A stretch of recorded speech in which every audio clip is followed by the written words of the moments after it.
चुड़ैल का कहर भाग 2 में आप सभी लोगों का स्वागत है। अगर चैनल पर नए हो तो वीडियो को लाइक करके चैनल को सब्सक्राइब कर लीजिए और पार्ट 1 से देखिए, एक दिल दहला देने वाली घटना है।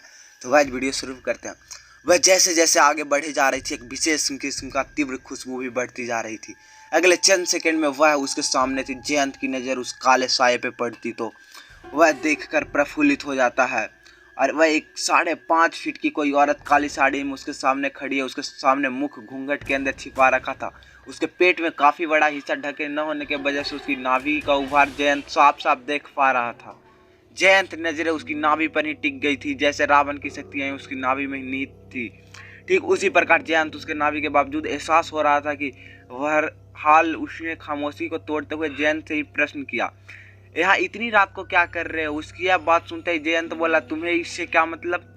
यह सुनते ही इस औरत ने बड़े प्यार से इस बार कहा, इतनी रात को तुम्हें इस जगह पे डर नहीं लगता? यह सुनते ही इस बार जयंत सकपका गया और थोड़ा ऊंचे स्वर में बोला, मेरी छोड़ो, पहले ये बताओ कि तुम्हें यहाँ आधी रात को अकेले सुनसान जगह पे क्या कर रही हो?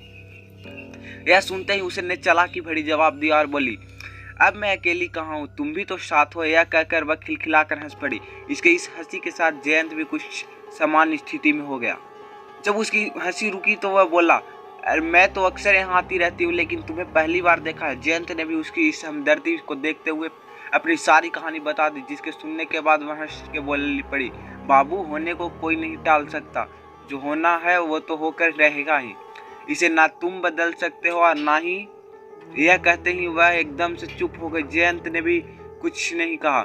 थोड़ी देर खामोशी छाई रहती है, लेकिन जयंत का दिमाग एक सवाल कर जाता है और वह मन ही मन बुदबुदाता, कहीं चुड़ैल तो नहीं? भले इतनी रात को कौन अकेली औरत खेत में भटकती है? नहीं, यह चुड़ैल नहीं हो सकती। यदि ऐसा होता तो यह किसी मनमोहक खुशबू कैसी आती? मैंने तो सुना है कि चुड़ैल के जिस्म से सीढ़ीली दुर्गंध आती है और वह इतनी व्यवहारिक भी नहीं होती। लेकिन यदि सच में अगर चुड़ैल हुई तो अभी पता लग जाएगा। यदि इसका दोनों टांगे उल्टी हुई तो निश्चित रूप से यह चुड़ैल होगा। अब यह जयंत ध्यान से उस औरत के पांव को तरफ देखे था तो अपने किस्मत को कोसने लगा, क्योंकि एक तो यह घनघोर अंधेरा और ऊपर से काले रंग की साड़ी, जिसकी वजह से उसका पांव बिल्कुल ही ढका हुआ था, जिसकी वजह से वह बिल्कुल अंदाजा नहीं लगा पाया। जयंत ने उसके चुड़ैल को होने के अभी तक कोई पुख्ता सबूत नहीं मिले थे, लेकिन वह एक आम महिला है, यह उसका दिल मानने को नहीं कतई राजी था। बहरहाल उसमें भी उसे एक साधारण महिला का मान लिया।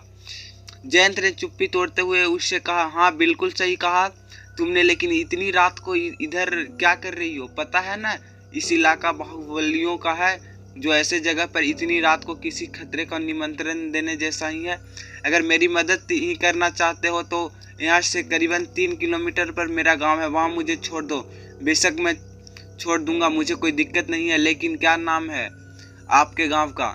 जी, आगे वो बरूनी नदी पड़ती है, उससे पार करने के बाद लगभग 1 किलोमीटर की दूरी पे भरेथा नाम का गांव के पास छोड़ देना। ठीक है, यह तो मेरे गांव जाने के रास्ते में ही पड़ता है। आ जाओ, बाइक के पीछे आराम से बैठ जाओ। यह कहते जयंत ने अपनी मोटरसाइकिल को पीछे उसे बैठा लेता है। वो औरत जयंत के लगभग चिपक कर बैठ जाती है। उसके उस कदर बैठने से जयंत के शरीर में झुरझुरी सी दौड़ पड़ती है। उसकी जिंदगी में ऐसा मौका पहली बार मिला था कि कोई इतनी जवान और हसीन औरत उसके इतने करीब आई हो। तो क्या नाम बताया था आपने? जी, मेरा नाम जयंत बल्लूच है। और आपका? मेरा नाम जानकर क्या करोगे बाबू? अच्छा चलो, कोई बात नहीं, अगर नहीं बताना चाहती तो तुम्हें फोर्स नहीं करूँगा। नहीं बाबू, वह बात नहीं है, हम जैसे गरीब को पूछता ही कौन है? यह कैसी बातें कर रही हो? मैं भी तो एक गरीब किसान का ही बेटा हूँ, लेकिन किसी के सामने हाथ फैलाने की दोनों हाथ मेहनत करते हैं और खाते हैं। नहीं बाबू, मेरा वह मतलब नहीं था। खैर छोड़िए इन बातों को, यह बताइए कि आपकी शादी हो गई है क्या? नहीं, अभी तो नहीं हुई, लेकिन उम्मीद है जल्द आप जैसी कोई खूबसूरत लड़की मिल गई तो ज़रूर कर लूँगा। आपने मेरे चेहरे देख लिया क्या? यह कहते के साथ वह औरत जयंत के जिस्म में काफ़ी चिपक जाती है। नहीं देखी तो नहीं, लेकिन मैं जानता हूँ आप बेहद सुंदर ही होंगी, बिल्कुल अपनी खूबसूरत आवाज़ की तरह। तो आपको नहीं लगता कि इस खूबसूरत चेहरे का दीदार कर ही लेना चाहिए आपको?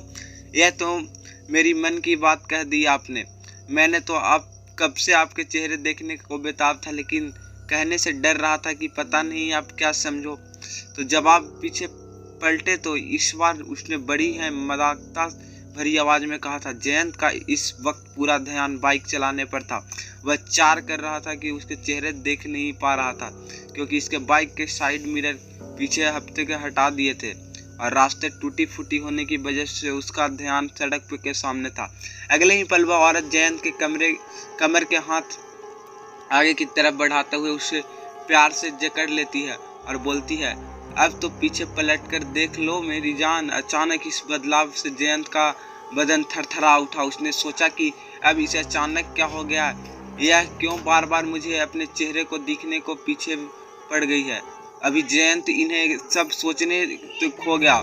बिरूना नदी का पुल आ गया और वह औरत जयंत के गले पर पीछे से चुम्बन करती हुई उसके कानों में अपने हल्के दांतों को प्यार से काटते हुए बोलती है, अब तो मेरी आखिरी मंजिल भी आ गई बाबू, पलट जाओ न, एक दफा देख लो, क्या पता तुम्हारी तलाश मुझे अपने के बाद खत्म हो जाए हमेशा के लिए। इधर जयंत के दिमाग में कुछ और ही चल रहा था। उसके यह बात समझ में आ गई थी कि वह औरत जरूर कुछ गलत करना चाहती है, जिसकी वजह से वह उसकी जगह रास्ते पर अपना ध्यान केंद्रित करता हुआ चला रहा था।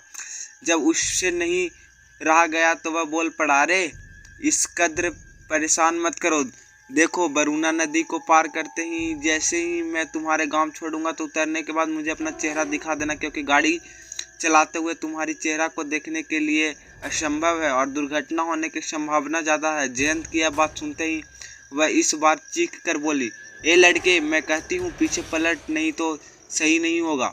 यह सुनते जयंत सक पका कर रह जाता है कि जो अभी औरत प्यार से अठखेलिया कर रही थी, अचानक ऐसे क्यों बदलाव आ गया। अपनी जिद पूरी करने के लिए लगभग पागल सी हो जाती रही है। अभी जयंत यह सोच ही रहा था कि फिर उस औरत की बहुत तेज चीखने की आवाज़ आई, तू देख, नहीं तो तेरी इस गाड़ी को कूद कर तुझे भी मार दूंगी। तू समझता क्यों नहीं, बस एक बार पलट के देख ले मुझे, तुझे पलटने से ही होगा, समझे। अचानक हुए इस बर्ताव से जयंत सकते नाम में आ गया। अचानक उसके अपने दादा की कोई बात याद आ गई। उसके दादा ने बताया था कि एक बार ठिठुरन भरी ठंड में किसी गांव के अपने गांव में आ रहे थे। घर जल्दी पहुंचने के चक्कर में उन्होंने खेत के रास्ते शॉर्टकट जाने की सोची। उस वक्त उसके हाथ में घड़ी तो नहीं थी, लेकिन यह घटना मध्यरात्रि से पहले की है। उन्होंने अचानक ऐसा एहसास हुआ कि उनके पीछे पीछे कोई चल रहा है। फिर अहले की पल उन्हें एहसास हो गया कि कोई उनके पीछे चलते चलते इतने करीब आ गई कि अचानक उसने कहा, कहाँ जा रहे हो मुसाफिर। यह सुनने के बाद भी जयंत के दादा ने कोई जवाब नहीं दिया। फिर अगली आवाज़ सुनाई, मुसाफिर नाराज हो क्या। यह सुनने के बाद भी जब जयंत को दादा ने कुछ न कहा तो अजीब आवाज़ उसके दादा ने बिल्कुल करीब आई गई, कंधे पर हाथ रखकर बोला, अरे तनिक सुनाई तो बुढ़ऊ, इतनी जल्दी कहाँ जाना। कि काफी देर से जयंत के दादा शांत थे, लेकिन उन्हें देखकर यही अजनबी साया उसके साथ छोड़ने को तैयार नहीं। यह खींचकर बोले, देख तेरे कोई भी युक्ति काम नहीं आने वाला, तू लाख यत्न कर ले, मेरे पीछे पलट कर नहीं देखने वाला। अगर तुम में हिम्मत है तो सामने आकर बात कर।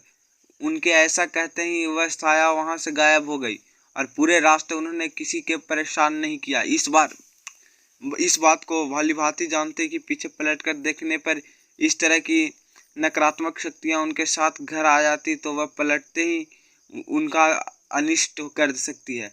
यह बात उन्होंने अपने पोते को बताया था, जिसे जयंत अच्छी तरह गांठ बांध लिया था कि कुछ भी हो जाए यह ऐसे मौके पर पीछे पलटकर भूल से भी नहीं देखना चाहिए। जयंत अब यह भांति जान चुका था कि यदि उसमें पीछे पलटकर नहीं देखा तो बुरी शक्तियां उसका बाल भी बांका नहीं कर सकती। जयंत इन्हीं विचारों को में खोया था उसके पीछे से कि उस औरत का गांव आ गया। उसने उस औरत को आवाज़ दी तो कोई जवाब नहीं आया। ऐसा एहसास हुआ कि जरूर कुछ दाल में काला है। जैसे ही वह पलटकर देखा तो वह स्तब्ध रह जाता। पीछे कोई भी मौजूद नहीं था। उसने आजू बाजू अपने सिर को घुमाकर देखा, लेकिन जहाँ जहाँ तक उसकी नजरें गई वहाँ तक सिवाय सुन्नाटे के कुछ नहीं हासिल न हुआ। अगले भाग के लिए चैनल को सब्सक्राइब कर दीजिए।